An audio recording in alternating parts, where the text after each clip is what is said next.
Welcome, everybody. On behalf of the Board of Governors, thank you for being here tonight. I appreciate you coming. Obviously, we're all here because we care for this hospital very much. And so just to spread a little ground rules here as we get started tonight, we're going to give our CEO, Roy Davis, just a little bit of time to provide some information as we open up. And then once he is done, we'll open the floor to any questions that you may have for him or us.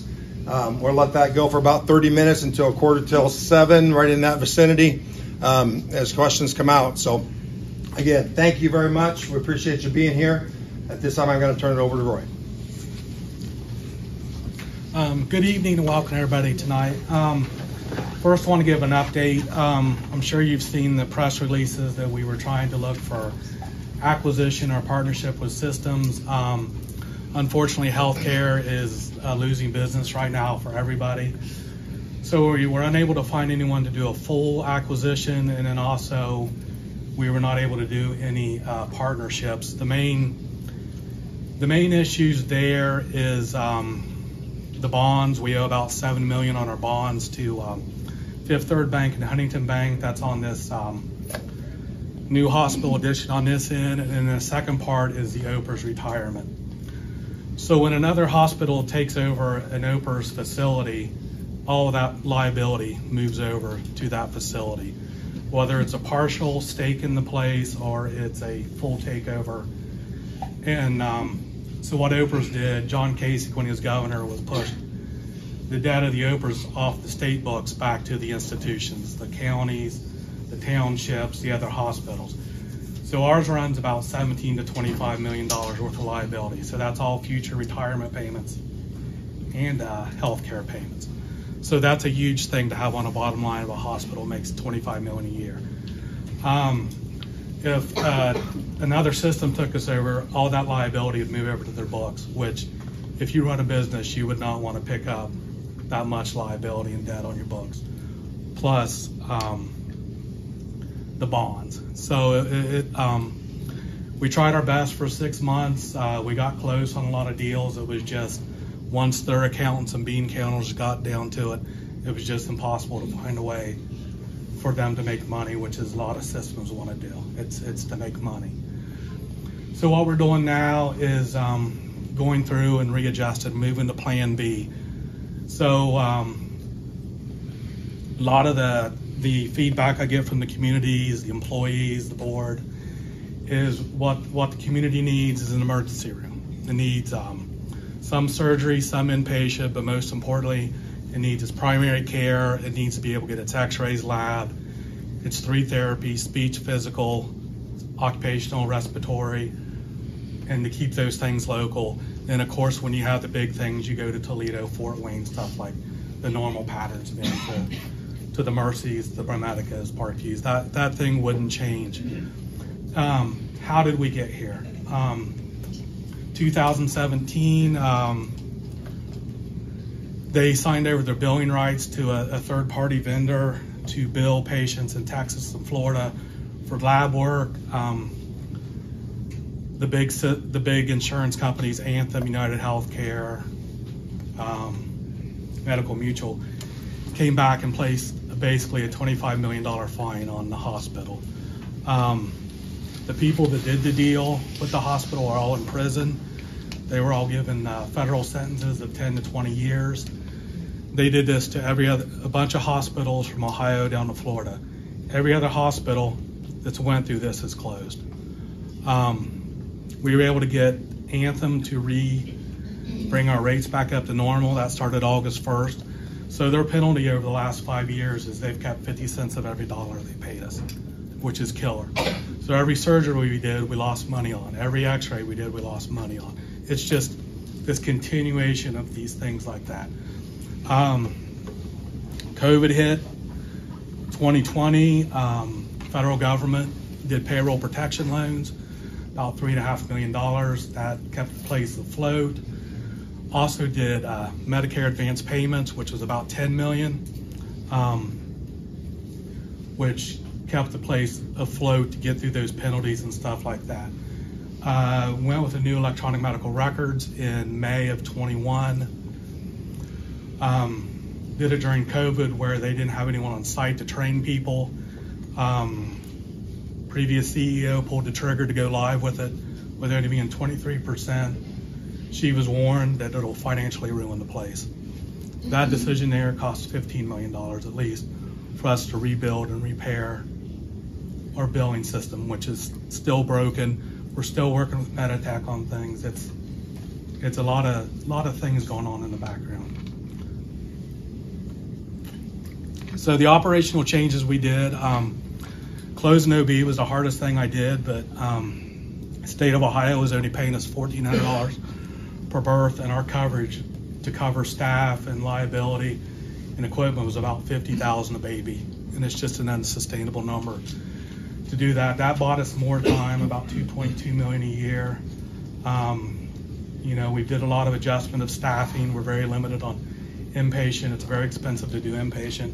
Our inpatient unit runs about $6 million a year to run, because you got to have not just the nurses, you got to have the social workers, you got to have the IT support, you got to have the respiratory, you got to have all the therapies, you got to have radiology coverage. So we've done these cuts to get closer to breaking even. If you took this individual year and last year, it's our two highest revenue years we've had. This year will be about $32 million in revenue, when the average has been 20 to 25. We just can't overcome that massive debt from the insurance penalties and the EMR conversion. So we work with our vendors daily. They're all still cooperating with us. Our biggest fear is one of us shuts us off. Surgery supplies, our EMR, our electricity, things like that. And then there's big things, big pictures that's happened nationally and in the state. So anybody on Medicare Advantage. So traditional Medicare pays 30 cents on the dollar. Medicare Advantage pays 25 cents on the dollar. So everything we used to get 30 bucks for, we now get 25 cents. Medicaid in Ohio flipped to a new system February 1st. We didn't get a dime out of them. We still have not got a correct dime out of them yet till the end of August. They didn't notify their vendor that it was broke till June 27th. So now Medicare is paying us too low. Medicaid hasn't paid us anything. But you know, the people here keep fighting. They watch what they do, and that's being able to keep us open. So there's just a lot of big things going on. And then when you look at the insurance companies, United Healthcare has $45 billion in a rainy day fund. What do they need $45 billion for? It's just, there's a lot of things going on that we're trying to fix. Probably things you've heard in the community. Dr. Growhouse did sign with ProMedica, but he will continue to do his surgeries here. So that's a good thing for us. We still have the $1.5 million in a fund for our new MRI machine. We just got $220,000 for our IT upgrades, but we got a lot more money to invest in our IT system to keep it running functionally. Challenges we've had to do. I mean, we tried to borrow money for a year, and when you have no credit, you can't borrow money. And we wanted to hang on to our employees as long as possible without doing layoffs, which put us behind on insurance claims, put us behind on OPERS. We've caught up the employees' OPERS claim, got creative, switched our employees over to stipends. It's not the best deal, but we also give them a 35% discount in-house if they have the stuff done here.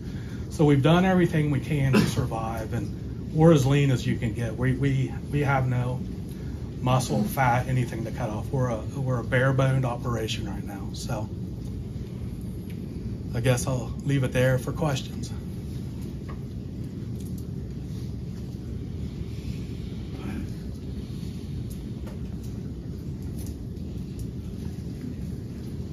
Can you explain in more detail what are those insurance penalties?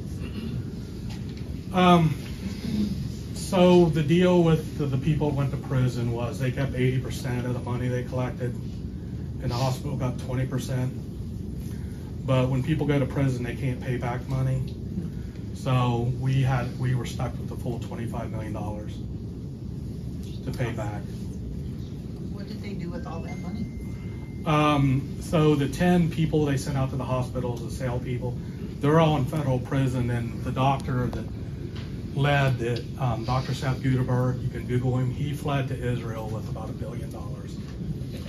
So he ripped off about 46 hospitals with his scheme. So they ran it through a hospital in Illinois called the People's Choice Hospital. You can Google any of these phrases, New York Times covered it, a bunch of people. But they just ripped off desperate hospitals. Giving out your tax ID and billing information is like giving out your social security number. It's on you too. You know what I mean? You've just opened up your piggy bank to criminals. So he's in Israel right now, and they're trying to get him extradited back for federal and civil penalties. So we do have a lawyer in Illinois that's following it for us. So.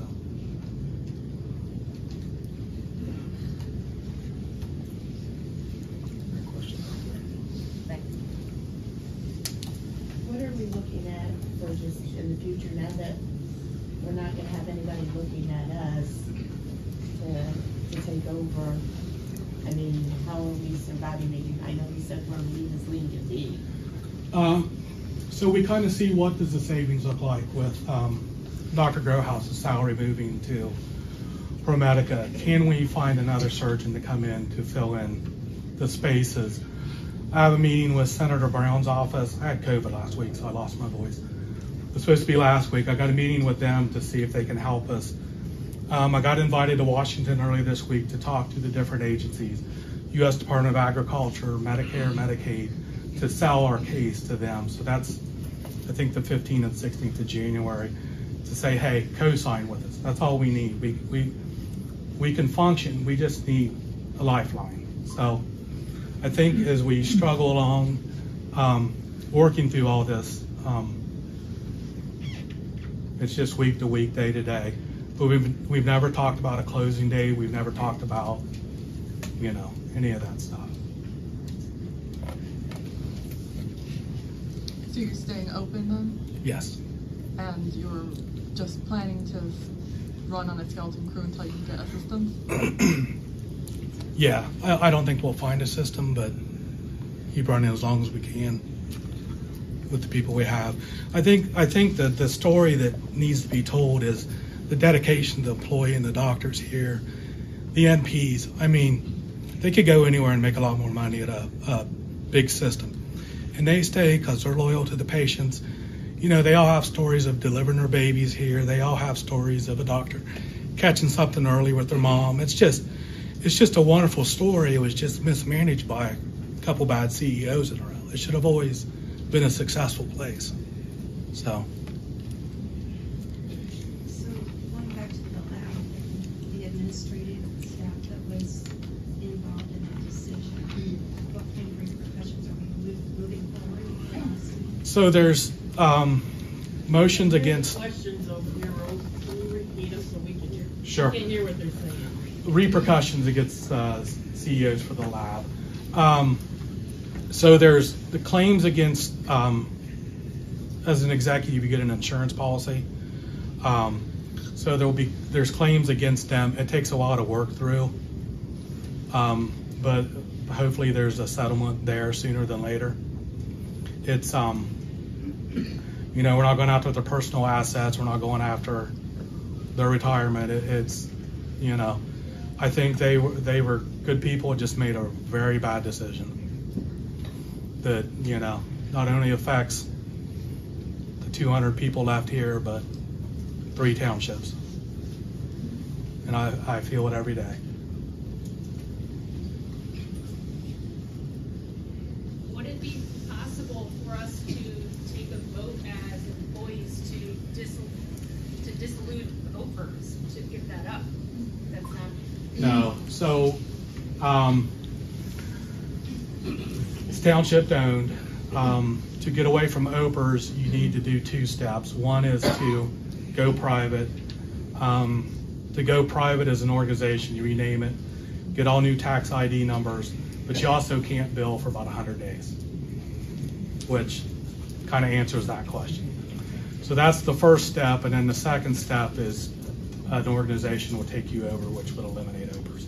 all employees have the right to keep OPERS. You can't pressure them not to take OPERS. It's a state right. It's written into the Ohio Revised Codes, and it's a criminal penalty, so we won't even broach it. What about bankruptcy? We went through that last summer. So no government entity in Ohio has ever declared bankruptcy. So we'd have to get approval by the governor's office and the attorney general's office. The attorney, we did find that does bankruptcy, said it cost at least $500,000 once you were done with all that. And we could definitely just take the $500,000 and pay that amount of vendors. So we decided to pull away from that because one, we didn't know if it would go through. Two, you don't want that headline because vendors will start shutting you down. Bondholders will start pulling the bonds or calling the bonds, and then you're in a much bigger mess. So we did look at that a lot, spent a lot of time on that. It was just too big a risk and cost to attempt. How much time can you operate the way you're operating? We don't know. The biggest problem is we're at the mercy of the insurance companies paying us. So we need about $80,000 a day to run. So some days they pay us $250,000. Some days they pay us $4,000. It's up and down, sideways. They play 3 games: deny, delay, and then underpay. It's horrible, and what it's doing is it's just crushing all of healthcare. I mean, ProMedica is a $7 billion a year hospital. They lost $1 billion last year. You know, and they've got hundreds of people where we got one person doing the job. So we don't know a time frame. Is the money problems that the hospital's having entirely due to this scam that was going on, the third-party vendor? Yes, that and the electronic medical records conversion. Okay. About a total of $40 million. So, 2 questions. You had mentioned that did ProMedica purchase a portion of our facilities when you were mentioning the different groups that pay out? They were going to until OPERS explained, their attorneys explained they will take on the liability of all those employees. So now they have to explain the rest of their employees why they're paying us an extra 14% when their Toledo get 3%. So anybody's going to stop that deal. So, I'm sorry, I didn't hear you say the family physicians, they'll still be with us too as well, right? As far as the lab and all of those are still going, everything kind of still continues as it's continuing as long as we can. Right. Okay. So is the continuation an unknown? Yes. Roy, can you repeat the question? A lot of people Sure, sorry. She asked if the continuation of the hospital is unknown. It is. A lot of people have joined us in the same boat. Many hospitals in Ohio, southern states, things like that. There's a lot of hospitals that are very fragile financially, is the polite way to say that. So what would be our saving grace, like these lawsuits or whatever? Maybe it's still a risk there when you you want to know what saving grace is. So when you go into an insurance claim, you know how they fight you on an auto insurance claim, health, they're going to really fight this. So then, can we prove it? Yeah, we've got court testimony admitting they did the crime. How fast do they pay us? Do they keep taking us to appeals court? Do they keep moving it? Do you know what I mean?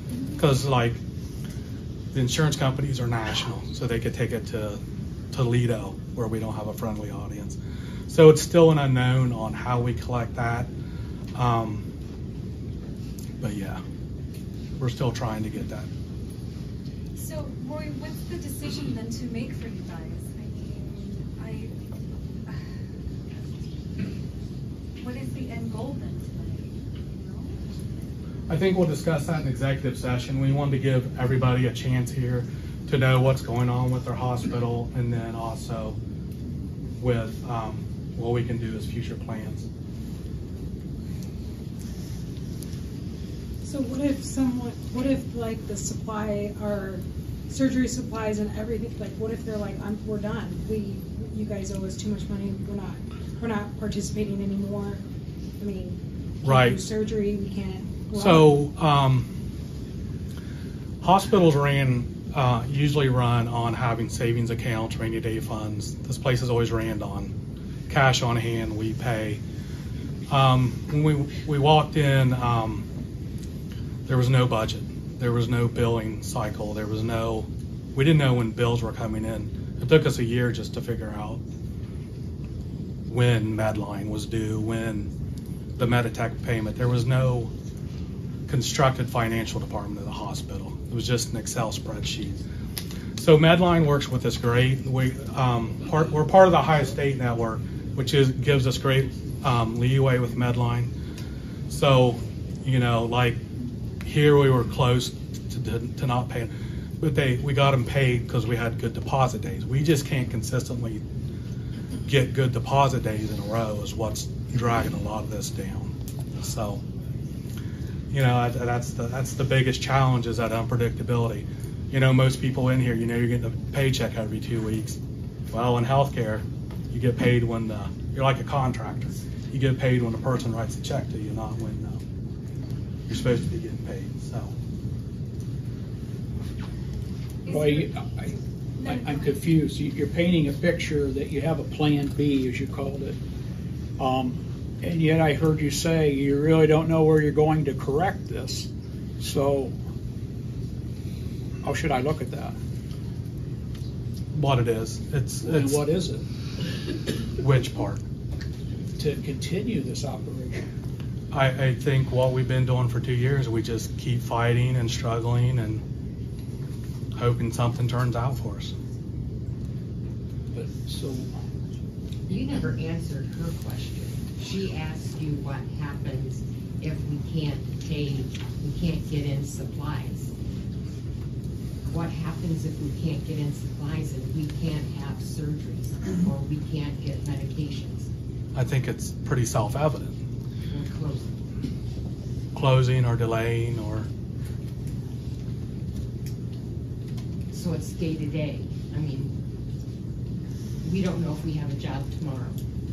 You'll have a job tomorrow. Next week? Yes.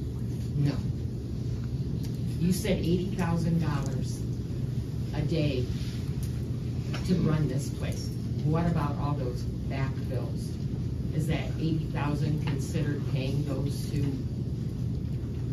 $80,000 is operations, and we collect about $500,000 a week, so $100,000 to back bills.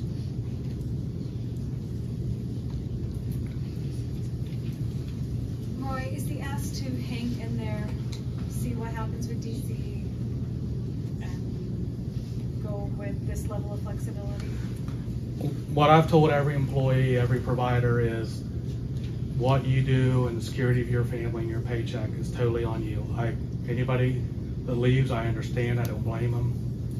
It's just how it is. I'm independent. I just care about this hospital. I started my practice with nothing. I started my practice with 3 patients. I have no bank loans, nothing. You guys are it for me.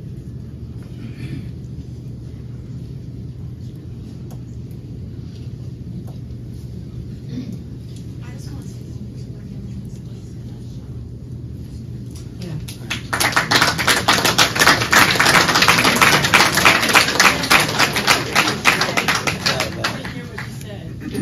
I don't think I did either. You repeat it then. Whoever said something. I just want to thank him for giving it his best shot. Yes. Yes.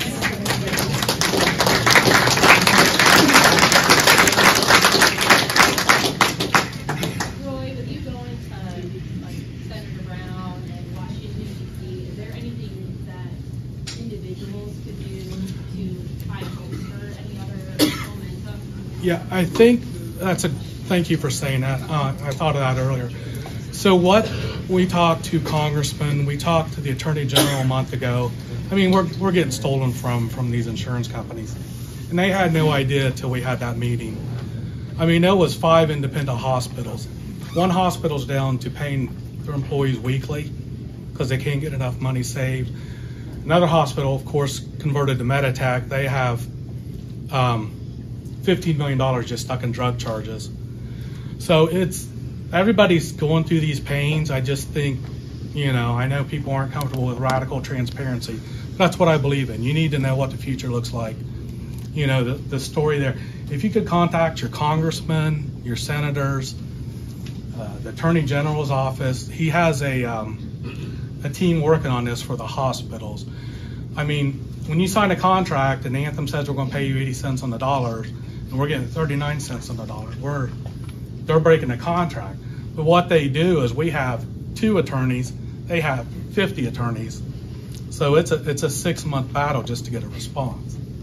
If you have a signed contract, that can go straight, isn't it in black and white? That's what they're going to pay you if they're breaking the contract. Right. Breaking the contract. So when you look at the top donors to politicians, 9 out of the top 10 are insurance companies. But if they're breaking the law, they're breaking the law. Take them to court. Right, which is really expensive. They got $45 billion. One company does. One company does. And that's one of the bigger companies, you said, with Medicare.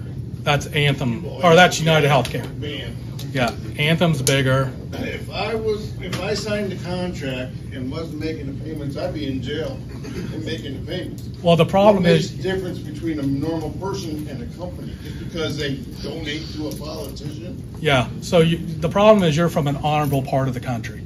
You know what I mean? A person does what they say they're going to do. Mm-hmm. They don't. They make up rules. Who does? The insurance companies. Where's the government agencies that oversee them? They're getting political donations. So in other words, we have a bunch of idiots in office. Yeah. Why do we keep electing idiots to sit in office?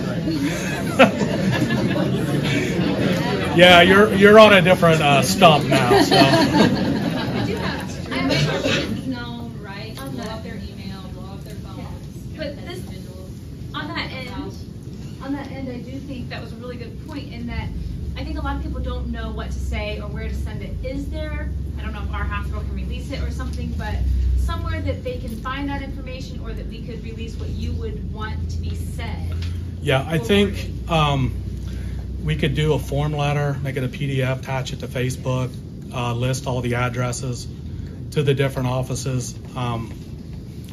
It's harder in-state because they're all term limited representatives and senators. By the time they figure out that Medicaid is broken, their term's up, so it's a brand new group. But we definitely, I mean, we do have the support of Sherrod Brown's office and Marcy Captors. They're just limited to getting stuff in our budget. I mean, like the MRI machine, it was just a blessing. I mean, $1.5 million. Sherrod Brown's not getting 10% of the vote in Defiance County, but he got it in there.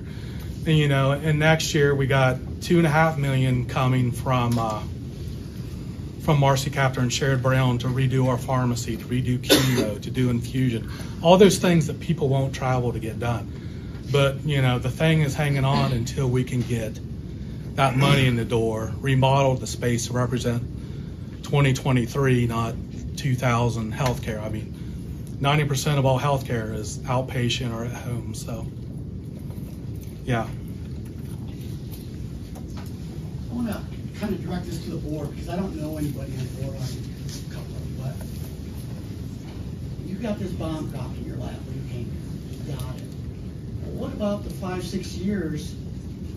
Did the board not receive financials from what was going on previously? You didn't look at them very well because you're all up there. Y'all want to be in a position of, I'm here, but this poor man has taken a beating in our community. So I don't know who's president, but if you got a name of president, you should be standing up there. I'm happy to. And telling us why the board hasn't seen any financials because this is not right. Then why do we approve what was done? Okay, just my name is Kermit Riehle. I'm the board president. I have served on the board for 11 years, and I would just tell you that nobody cares more about this hospital than I do. There's a doctor in the front row who's cared for my mom for 30 years.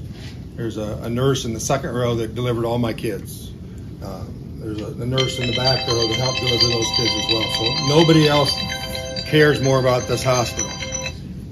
The disadvantage of a board is that we are at a 20,000-foot platform, and that the information that we are provided by the CEO and the officer team is basically things that we have to trust.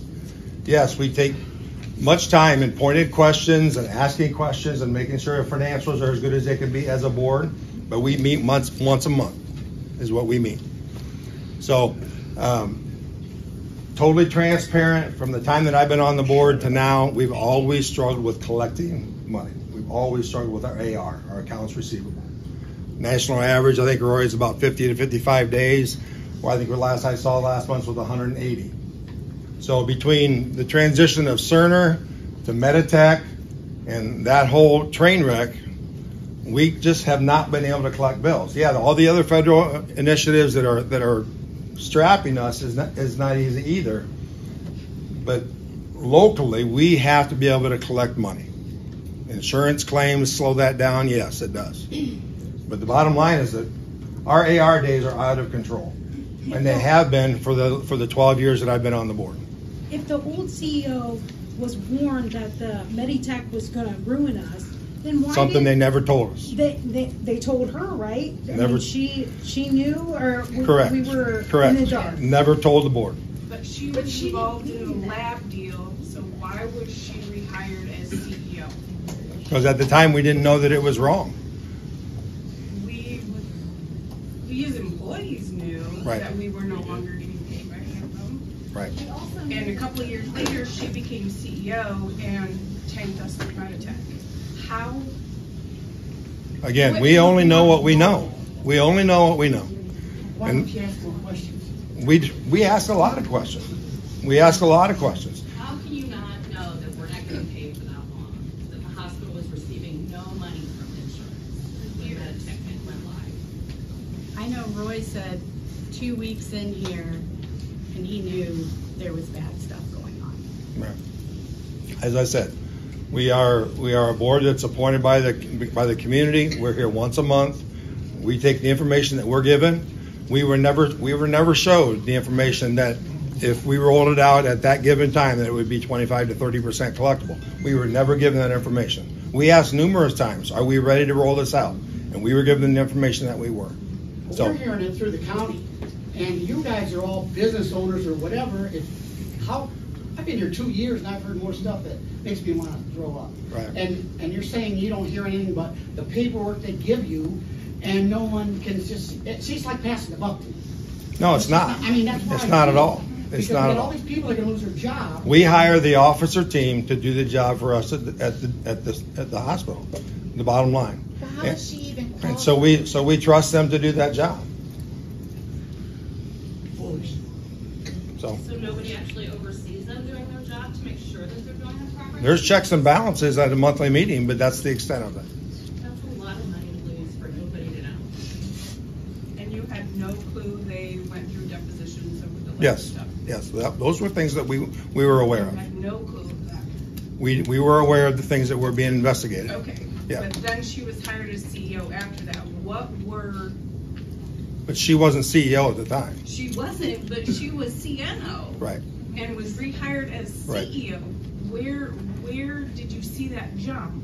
She had already made a very, very poor decision, and you knew about it.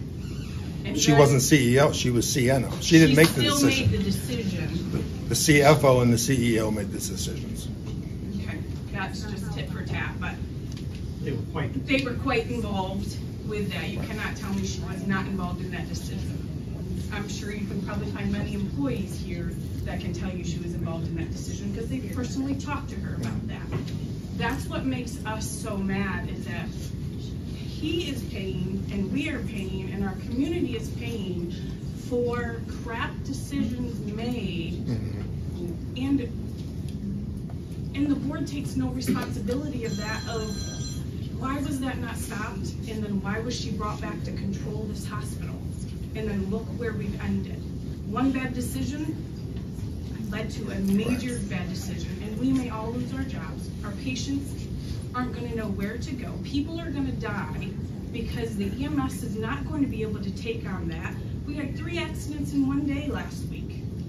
3 of them have 3 life flights. What are you gonna do when there's no ER here to save those people?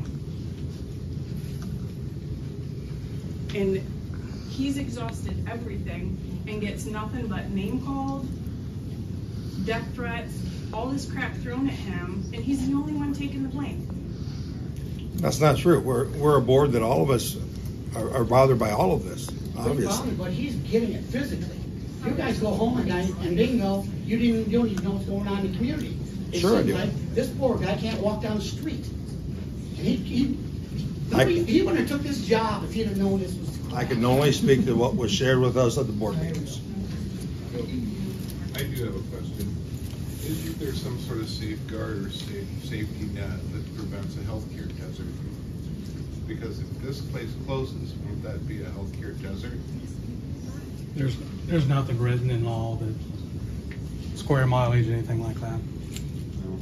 My gosh, there's a Dollar General at every 5 I mean, because seriously, if there's an emergent situation at Farmer Brown's house, and the nearest place to take him to an emergency room is 35 miles away, that's a problem.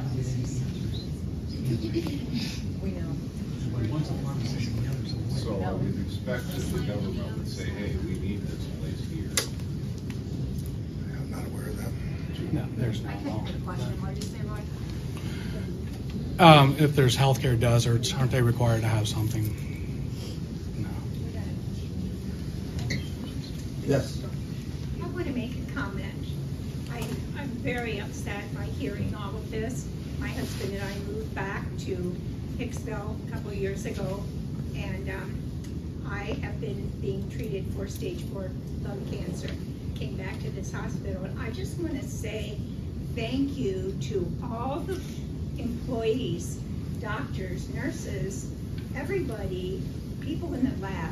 I get treated absolutely excellent. I want to thank you all for your quality, loving, caring service, even though you have all of this hanging over your head day after day after day, not knowing if you're going to have your job. I understand that in that sense because of my health. It's kind of on the same level. How you know how long you're going to live? Well, how long do these people know they're going to have their jobs? But thank you, each one and all, for all the love, care, and quick service.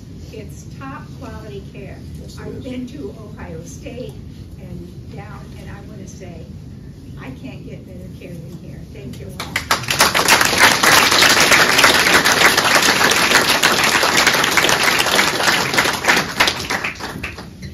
Other questions? So what's being done to improve the accounts receivable? So we have, we just had a meeting today. We have 2 or 3 teams working on this. The biggest underlying issue is Meditech was built so poorly it's still broke. The good news is we do have quite a few good people working on it. So just bills we got out this month was $1 million more than, or November was $1 million more in October. So there is all those old claims they're working through. When the conversion happened from the old EMRs, the medical records, to the new one, insurance companies one by one are allowing us to rebuild those. So that's hopeful there, just like at Anthem is sitting, and I know I talk about Anthem a lot, but I really do hate them. It's, they've got about $496,000 worth of claims they're working on for that May go live till that December when I got here. So they're reworking those claims, and then we're working with all the other insurance companies, the Aetnas, United Healthcare, Medical Mutual. But Anthem is our biggest. I mean, they're the factories in the community. It's the biggest bang for the buck. It's just, you know, how long do we hang on till that money comes in, till we can, you know, right size the ship. It's a lot of work, and it's a lot of people. It's the people down the hallways by me that you never see. I mean, they work Saturday, Sunday. They work night shifts just to get that amount of bills out. Because when you pick an EMR system, one of the big features is like it's automated. You get a button and you hit send. With Meditech, it's all manual. So you're talking 35,000 bills a month. It's a complete mess, and unfortunately, we're stuck with them because it'd be about 8 to 10 million to convert to a new system. So, is the board meeting, is that like, can you move it up more than once a month? Obviously, we're in a big issue here. Like, our next one is next Thursday. but I'm saying, can you guys meet more than once a month, or is that all you guys can meet? You can meet as often as you want. It's just everything we do takes a lot of work and usually a month to get things moving. Like the anthem I just talked about, getting that started last December, and they didn't approve it till July. So we move as fast as we can, and stay within the boundaries of legal and ethics. We won't cut any corners. So. One more question about, in reference to the board and the questions to them, obviously hindsight's 50-50, but in the future moving forward, is there anything that you can do to have better checks and balances in the future, or is it kind of just the nature of the way that the relationship is anyway? Well, I mean, we're not healthcare officials. I mean, I've not been trained in healthcare. We're volunteers. But I'm talking about as far as making sure that you hear what you need to hear from the CEO in the future. Not saying that you wouldn't tell them anything, but you know, you're saying that you weren't hearing things, and other people here are saying that it was very well known. Where that disconnect came in, is there somehow that you can have better, or plan to have better checks and balances for that in the future? Well, I think the answer to that would be just the presentation from our officer team, and we struggled with the presentations in those years and being able to provide good financials because we were struggling financially. You know, as Roy said, we were in a situation in those years when we were desperate to be able to pay bills, even to be able to settle with Fifth Third and the bonds and all those things. And so when this lab thing came down the pike, the officer team thought it would be an opportunity, you know, and on their recommendation, we didn't know any different as a board. I mean, and so we went with that recommendation. They said it was viable. It was an opportunity for us to get out of financial strain. And then we came to find out later that it was, you know, it was a scam. And so, again, you hire officers to be able to trust them to do the job that you put them in the seats to do, and it just didn't work out. So, Kermit, would it be possible to set up some sort of anonymous whistleblower type thing where, hey, I heard this down the hall, and you ought to know about it as a board? Sure. Yeah. Something that would just give them a way to communicate directly to you guys, because I mean, if you got your job at stake, you're not going to turn your boss in and run the chance that you don't have a job tomorrow. And that's not a problem to do. Most hospitals have an anonymous hotline, one for internal and two for patients that aren't comfortable. So that would help that line of communication, I think. Yeah, I do too, John. I had a question. Are we still on track with paying our back as employees, like our back insurance? Yeah, so we pay, so once we know we got payroll covered and OPERS employee portion covered and employer portion, and then we move through the bills. Parkview's been great working with us. Lutheran has, Indiana University, Bryan, the different ones. We've been paying them off as we can, but if we pay off too much and then we don't make our next payroll, so they've all given us interest-free basic loans, like Parkview gave us till May to get them paid off. Lutheran, we just have one section left with them, that's the professional fees, where the doctor sees the patients. So they gave us a 70% discount on all those bills. So our promise is to get everybody's healthcare bills paid off. And the OPERS employer portion paid off. They did give us a time frame to get the employer portion paid off, which was 3 years, but we plan on trying to have that done by summer too, so everybody's trued up on that. I got another thing. So I know we're living day by day right now, but is there any way that employees can get more of an update?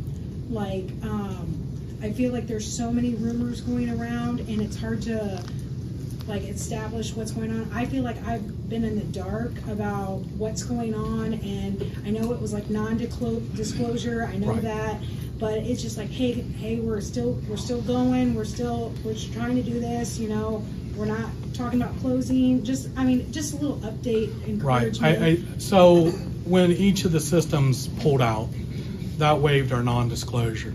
So we'll be able to give updates on what we're doing. I mean, at monthly, we give the manager's meeting minutes and we give the exact same financials attached there. If there's any question, email, come up, and I'll explain. Healthcare finance is complicated. I have a question. Sure. Can I finish real quick? Yeah, sorry. To explain it to these guys, it's complicated to say, hey, for every dollar we're charging, we're going to get 50 cents on that dollar. It doesn't make sense to a business person. So then you got to go in through the different insurance policies and stuff like that. So. Are you guys working on paying people back for the bills that they paid their insurance? Yes. Maybe go to collections? Yes. Okay. Do we have a time frame at all on that? I'll talk to you after this.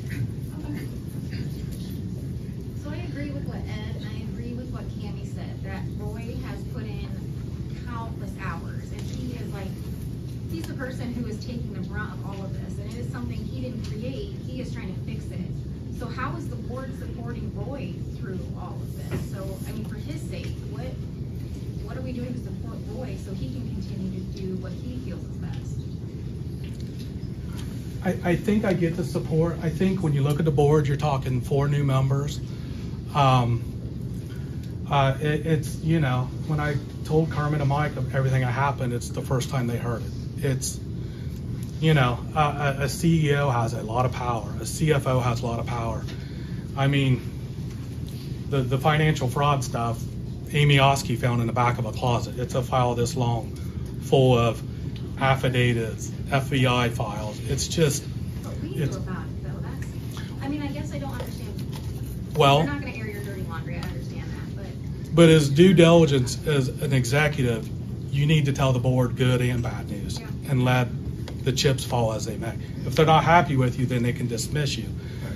But it's if they're getting this story, I mean, Michelle's testimony, wherever it was in Texas, her first statement was we had 4 days cash on hand. I mean, today we have 6 days. So we've been living on this edge. It's just a lot of things have came and hit us all at once. So. Are you still planning on staying through this ride for how long? I don't know. You know, when your whole medical staff's checking on you daily to see if you're still alive in the morning, it's a strain. But I believe in the place. I mean, I've said this a million times. The town I came through, Ohio Health promised to keep that a hospital within 5 years. It's an urgent care with 2 family dogs. It went from 285 employees down to 5. And all they did was buy the hospital next to them and shut them down. And that's the last thing I want to do this here. My parents lived there. So ER was 5 minutes away. Now it's a half hour in each direction. So, you know, they knew their doctors, they knew their nurses. You know, they knew which phlebotomist was the good draw, which one couldn't do the good draw. It's the same feeling you guys are going, and that's why I think we work so hard, is because I've been through that. I've watched that. I mean, it just sucks the soul out of a community. This is a $30 million business sitting in the middle of your community. So you did not put your 90 days in? Because that was a rumor going around. I haven't yet. I haven't decided. I am physically worn out. It's, you know, I work 8 hours here, I get home and work 8 hours on the computer. It's through the weekend. I think I've had over 200 texts today. And people are worried and they have the right. I've always said I have an open door. But it's the constant fight with the vendors. It's, you know, not blaming past administration because I try not to talk about them, but just leave me something in the checking account would have helped. Maybe we can get the board maybe to refresh themselves, maybe how this hospital runs, so that way people can jump on this board. But if they don't know anything, what's the board for? You know? And I think that's what we do. It's the most complicated business in the world. So you add a little bit each week, and then as their groups of strength, right? You know. But we don't know what their groups of strength are because no one's given us any lowdown. He just said they don't know anything. So I'm just saying. I think they know everything for the last 2 years in 1 month. No, they didn't. When we lost our insurance as employees, I talked to 2 board members that had no idea. Juanita, they absolutely did. They voted on it. We presented the stipend. The CFO that presented it is sitting right. What's that? Maybe we're getting on a different side of the story. Maybe they don't want to say anything, but if we're going to survive, they got to dig deep, because our family members that work here have dug deep. We moved here 2 years ago, and now I'm 65, looking for maybe, what the heck am I going to do? I have no insurance. Maybe I owe, you know? So yeah, I'm committed to this community now. Bought a house here. So that's why you're hearing from me.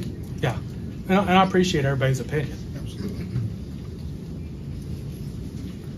I'm just really sad that we had to get a letter last December from Unified Group to let us know that we no longer have insurance, and our money was being taken out of our paychecks still. And that's the time frame we were trying to borrow money. We got approved for $5 million, which would have caught all that up. And then at the very last second, our bond companies blocked it. So they would have approved it, but they would have taken all the money for the bond, and we still wouldn't have had anything. I wish we would have been told, been honest with us. What happened to that money that was taken out of our checks?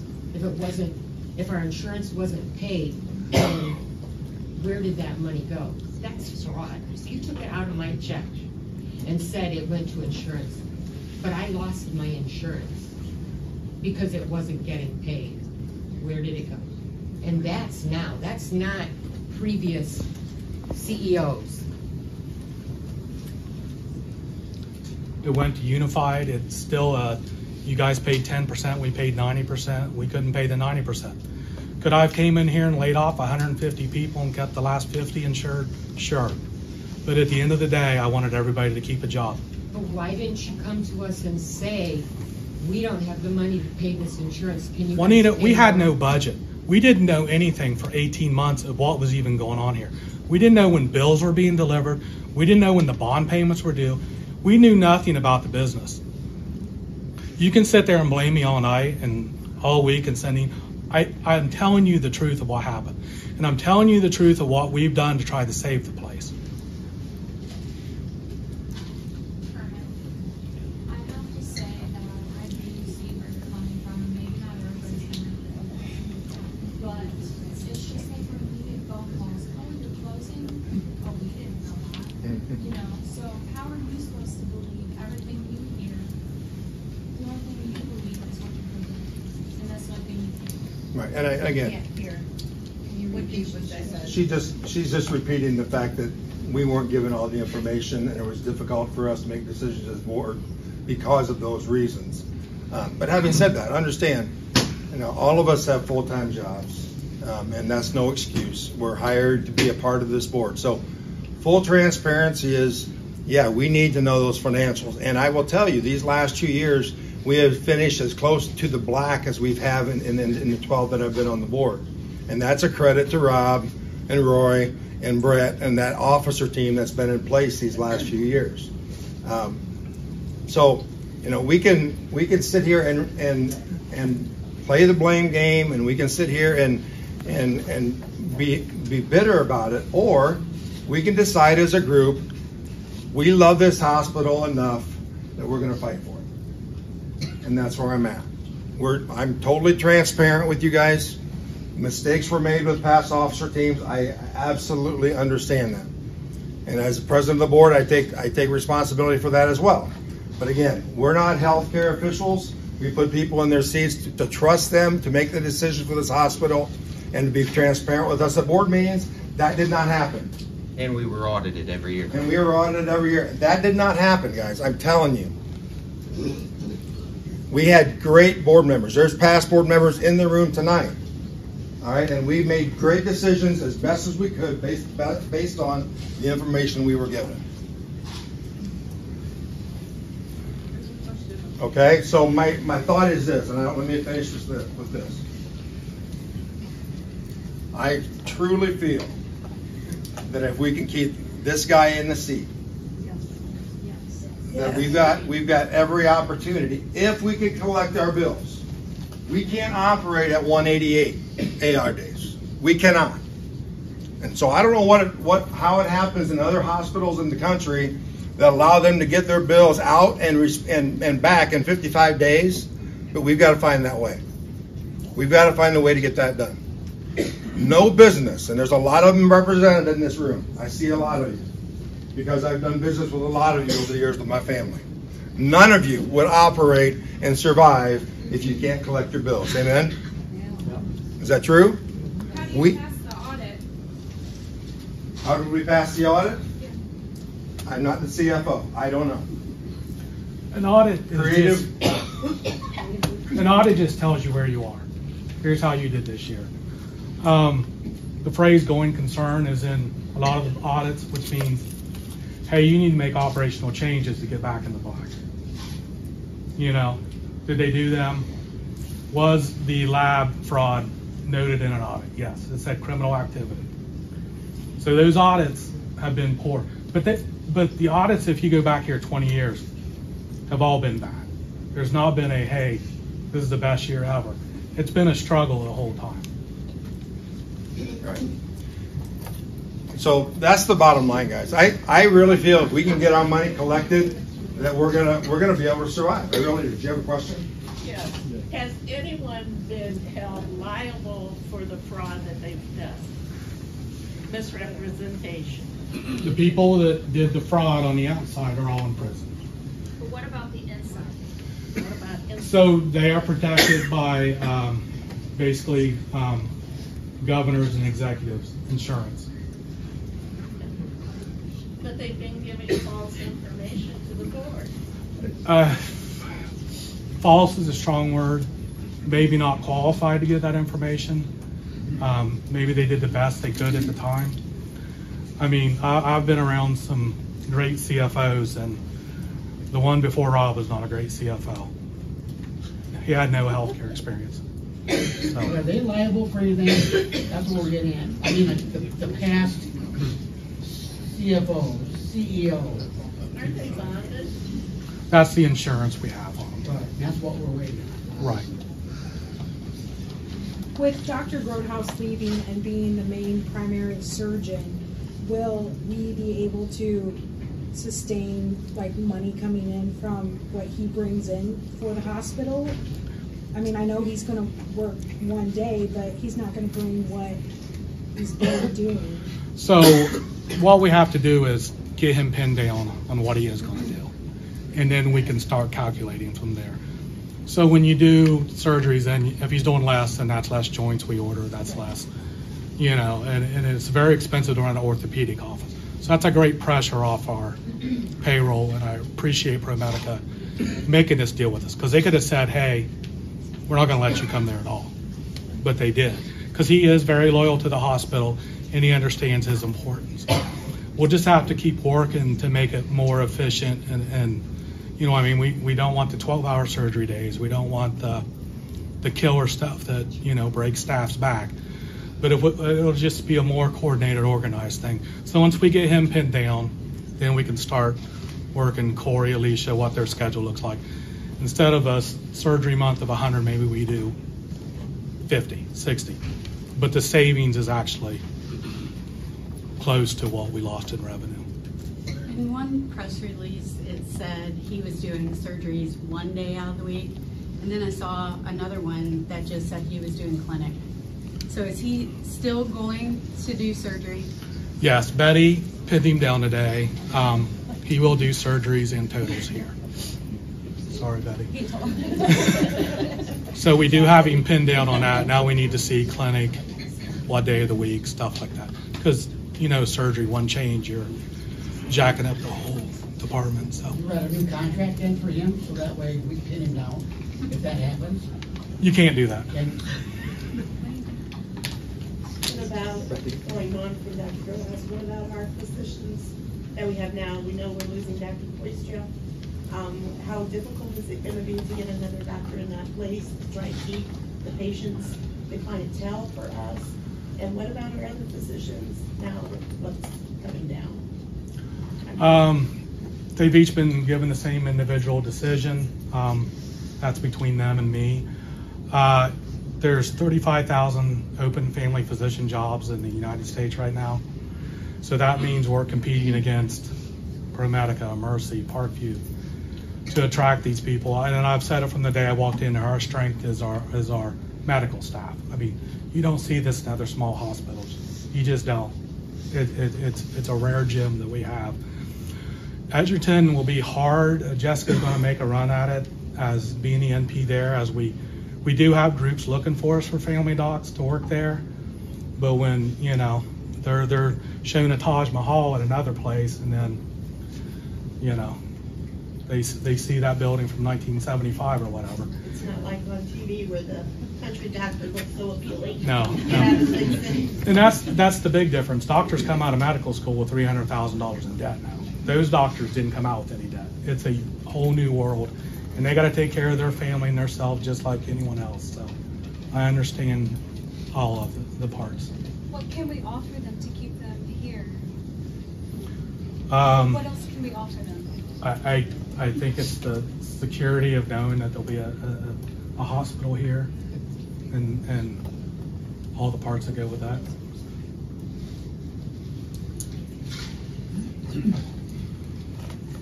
Hey, Roy. I guess I'm a little pessimistic, but let's say worst case scenario, the board vote, we're gonna close the hospital. What does that look like from that decision on for the staff? So there's no vote tonight, there's no vote next week, there's no vote in January. So what we do is we figure out what plan B is. As we clean up this building and cash posting, we truly see, well, we still have owed, stuff like that. The things would be is, so you have to do several steps. You have to notify the state. I think it's 90 days. Then you move through the different steps of there. So worst case scenario, I've talked to all the systems. They would do job fairs here. We would make sure that we had enough revenue coming in to secure people to that date of closure. We would never close the doors and not tell anyone with at least a 90-day notice. It's just not the right way to do it. I've seen hospitals do it, and it's terrible. So. Do we have money for employees to continue to receive a paycheck? We do. It's hard. Some weeks are harder than others, like last week. So Meditech went down in October, remember? So the money from that week was supposed to be on a payroll week. So unfortunately, we had to take paychecks of paper for the doctors and stuff and wait. But we didn't know what week that non-payment from Meditech being down hit. So once we realized that, then we moved to that. I'm sure they weren't happy with me, but yeah, the money is there. So the bottom line is, okay, the hospital's in trouble financially, but since you've come here, have you seen any progress to the good? Even though you're still in trouble, it's a process, but have you seen process? Have you seen? Yeah, so big things. We made both our bond payments on time this year, so we don't get penalties and interest. We do collect better from insurance companies when they do pay us right. So down in the weeds is a charge master, which is what you charge chest x-ray surgery. We fixed that January 1st. We were getting $4,000 for a knee replacement. The joint cost $8,000 to replace. Since January 1st, we've been getting about $35,000 from the insurance company. When we flipped to all rural health clinics, no one finished the contracts and notified the insurance companies. So like at a Medicaid payment, we were getting $27. Since I've been here, we're getting $92 per visit. Dr. Wiley's office in Antwerp, he was getting $85 from Medicare. Now he gets $192 a visit. So all these millions of things that we were trying to do in a year takes 5 to 10 years to do. It's just so many moving parts, and you have, just like a board has to have a good CEO, a CEO has to have a great team. And we do. I mean, we brought in the right people to get that.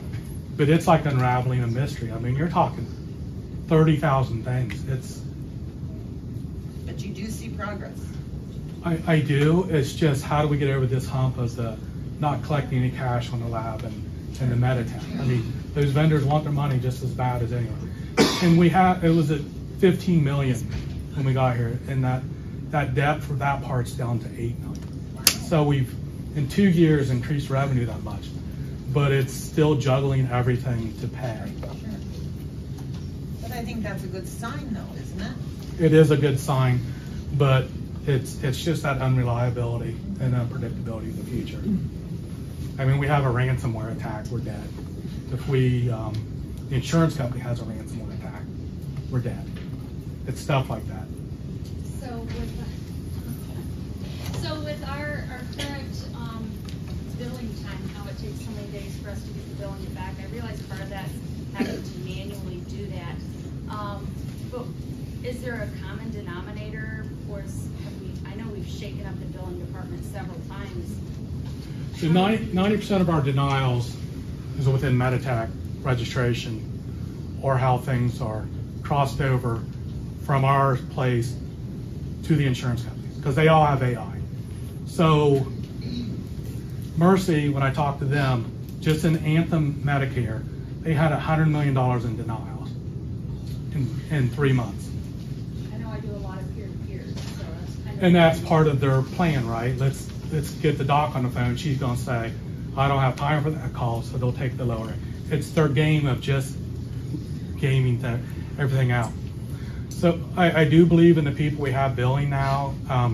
We've only got one issue truly in Meditech, which is instead of a payment being credited, it's debiting it. So everybody that's got Anthem's getting, so those are all manual.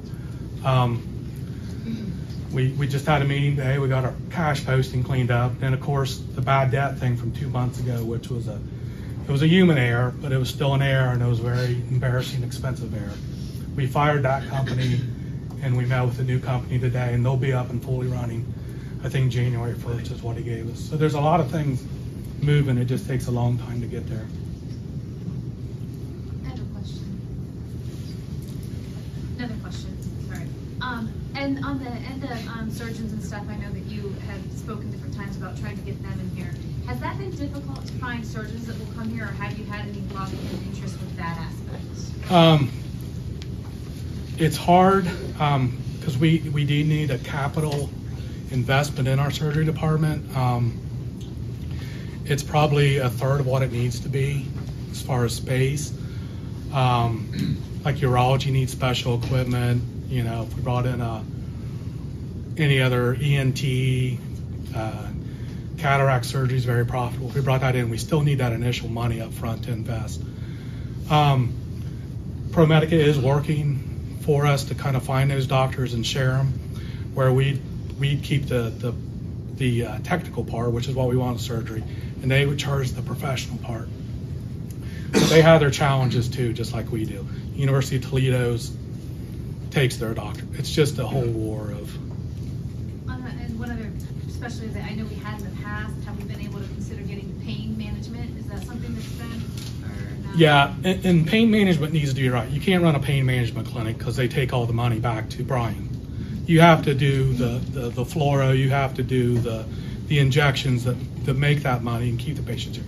People won't travel for that kind of stuff. So renting them a space for $38 an hour and then making millions just doesn't work for me. But have we been able to, I mean, but there's not anybody that we can get to, because I know we had someone here before that we were able to, and it's just been difficult finding someone new. Yeah, so I think Parkview kicked out Pain Management Group out of Bryan, so they kind of went back to Toledo.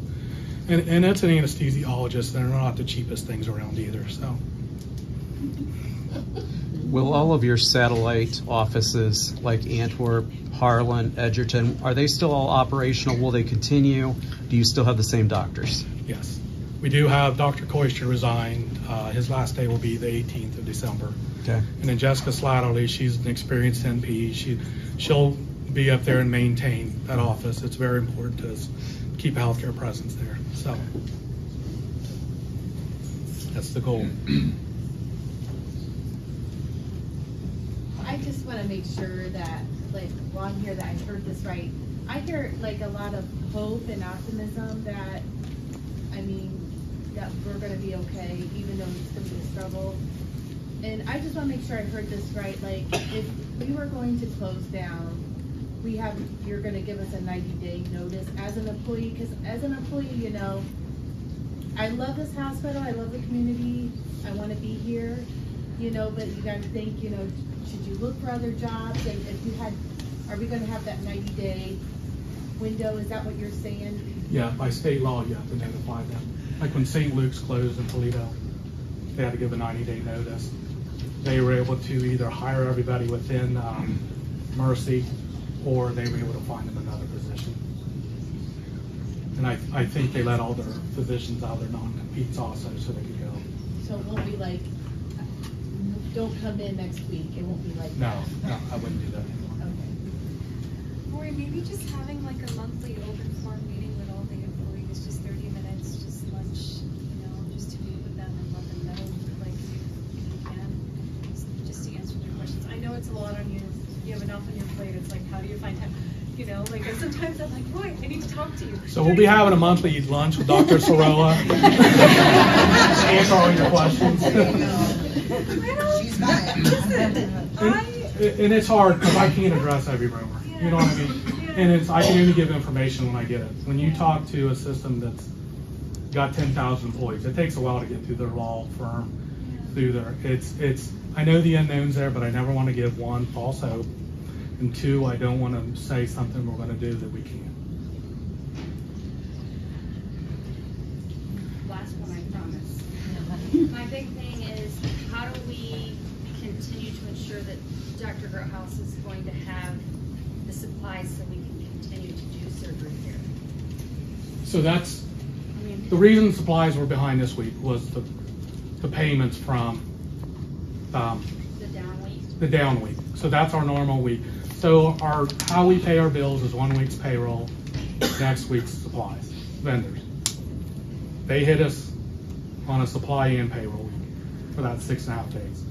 So that's $600,000. We do have a cyber crimes insurance claim in for that 1.1 million we missed out on that. So back and forth to the insurance companies, and hopefully we get a portion of that. So. And that's my big concern. I mean, he's gracious enough to continue to come here, and for Meditech and allow him to come here. I want him to be able to do surgeries. Yes, there's no one in this room knows how bad I want that man to be happy.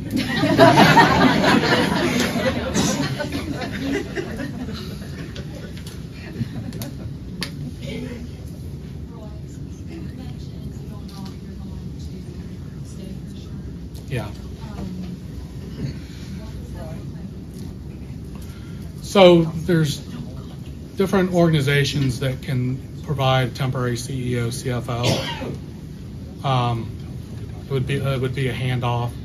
They would continue. Their expertise would be critical access rural health clinic, things like that. So there wouldn't be a gap in leadership. Will they care like you?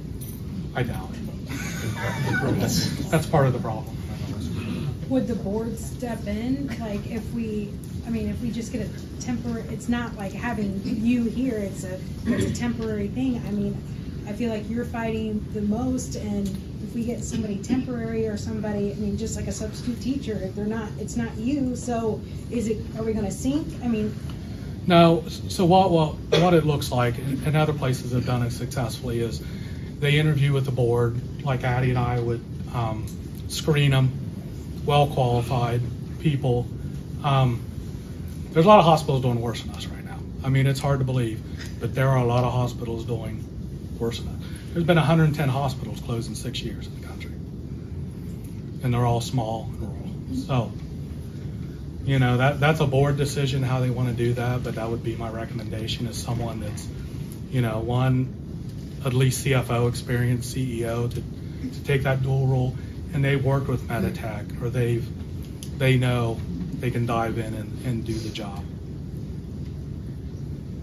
What can we do to keep you? You probably need to call my wife. I was wrong on the doctor. Huh? Should I invite her to dinner? Yeah. Right now, I can get it all set up. Maybe next week.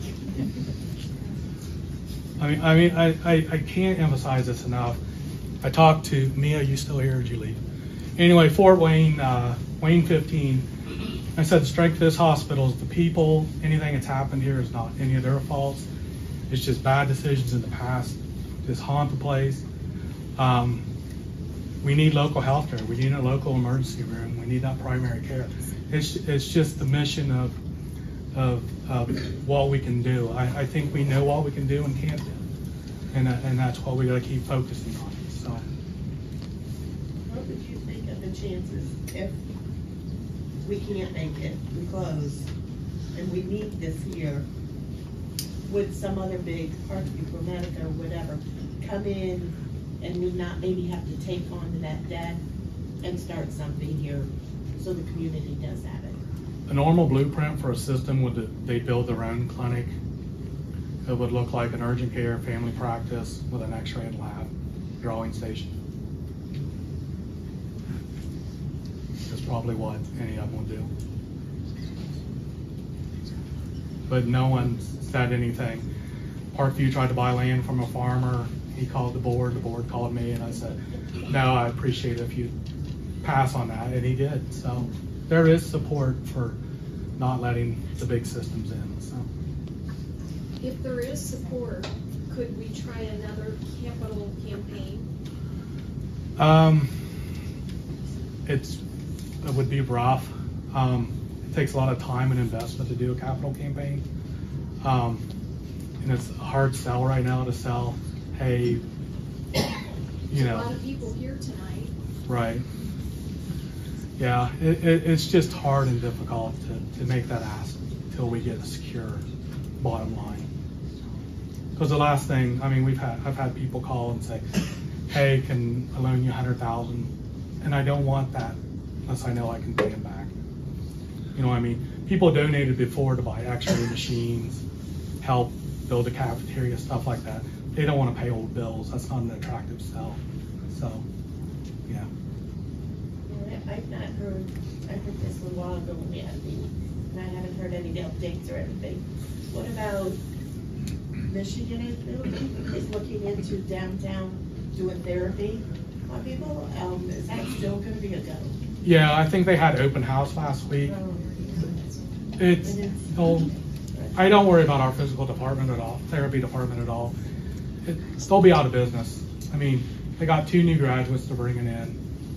They don't have the relationship. Doctors don't like to write an order in one EMR and put it in another. It's you know, I seen their business plan because I'm on the community foundation, and it's just unrealistic. They're trying to copy another city that's 10 times bigger than here. So I know it's small, but is there anything as a community that we can do to help support or? I mean, at the marathon station, you can donate extra money for the splash pad. I don't know. And that was Cammie's idea, was to start a GoFundMe page today. Another hospital did that, and they got like $10,000. So I don't know if it's. I think people would donate. You know, it's. I mean, everything, every little bit can help. I mean, don't do the GoFundMe, do the foundation and have it designated for what you want it for. Right. No, I think that's a good idea. What I heard earlier was talking about contacting our representative, each state and federal, right? Yep. So it sounds like you guys will be trying to help put some information out so people can find that. Probably, I got a notion. We're going to be meeting with them. That's one of the best things that we could do as soon as possible. So kind of like what's been asked. There were other things that we as a community are do to help get some help. I mean, you guys need to know how blessed you are as a community. The one I came from, straight up Appalachia, unemployed, crackheads. I mean, you guys have a great community. The mayor's been supportive the whole time. The council's been supportive. The commissioners, I don't know if they know this end of the county. I hope none of them's in here. But they got $7.5 million in COVID money. We didn't get a penny of that. What COVID issues did they have in those 3 years? We were the first to have a COVID clinic in our large area. Right. To care for people that drove here. which was basically free care for, Right. yeah. Roy, you said that you guys have been working with the state and federal government. You made the comment about the commissioners. That was something that I was thinking of. Through meeting with the state representatives and senators, I don't know if there are any commissioners in here tonight, but it would probably do some good if they could help row in the same direction as well. Yeah, it's so the federal government's rural health care is covered by United States Department of Agriculture. So that's who's worked with us the most. They're trying to get us in another $380,000 to cover finances. They helped support the MRI grant. They distributed $500,000 for us a year and a half ago for COVID coverage because it's expensive. So we work closely at the office in Columbus. They get us approved to go to Washington, and then it kind of gets lost there and comes back to us. The thing they're working on us for us now is to delay our bond payments. I think it's $700,000 a year we pay in bonds. So if they could delay half that, that's huge. Marcy Captor out of Toledo, she just got gerrymandered down here. I'm sure it's going to change with the next election map. So we'll have to watch that. But, we had a ER doctor, Dr. Wookie. He used to be the Governor DeWine's coroner. So we had a direct phone line to his cell phone.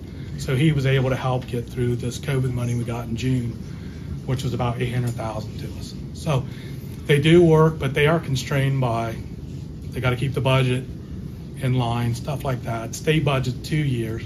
So we had to get every ask in there. And my neighbor at my hometown is head of the budget committee. So I was able to reach out to him and get as much from him, but he's constrained because half the state budget's Medicaid and they don't want to spend any more money on health care. So, yeah. I would think the commissioners would feel a little bit of ownership since being a township-owned entity. Yeah, I mean that's their personal decisions, and they're probably limited by what they can spend and not spend. So I get it.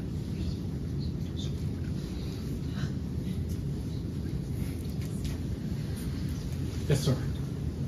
Okay, you've given us a lot of information, of which I am very thankful. My wife is thankful also. But if it wasn't for your hard work and diligence, we wouldn't be in the position we're in now, because you've tried to make things a lot better and you've made things better.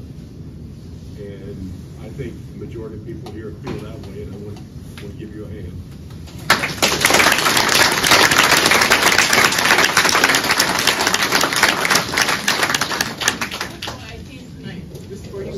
Thank you.